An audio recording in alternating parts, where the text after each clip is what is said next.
তিনি জানেন, আমাদের তার জন্য চিন্তা করতে হবে না।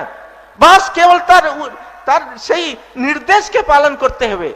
বলেছেন আমাদের সম্মিলনতে আসতে হবে, সম্মিলনীর অধিবেশনে বসতে হবে। সে কাজ ঠাকুর করবেন।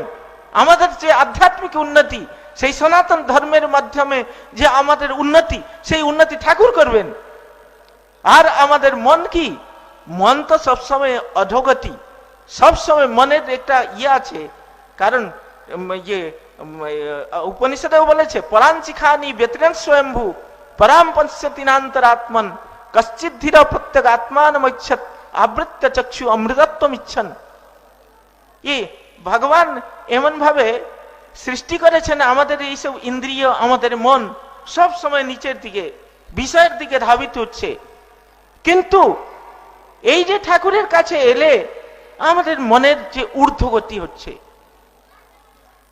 আপনারা বুঝতে পারছেন? এইখানে এলেই যে আমাদের মনের একটা এক উৎসাহ, একটা উদ্দীপনা, আমরা একটা ঠাকুরের ভাব, একটা ঠাকুরের একটা যে আমরা অনুভব করতে পারছি, সেটা একটা অনুভবগম্য। আপনারা চিন্তা করে এটা দেখুন, যে সময়টা আপনি এখানে থাকলেন, আপনাদের মনের গতি কি? এখানে আপনাদের সংসারে অনেক কিছু কাজ থাকতে পারে, কিন্তু কিছুই মাথায় ঢোকে না। এখানে এলে বাস ঠাকুরের সম্মিলনী।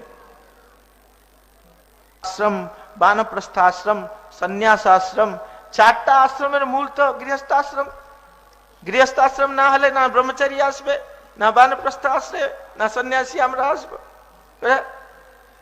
তো গৃহস্থ আশ্রম সব থেকে বড়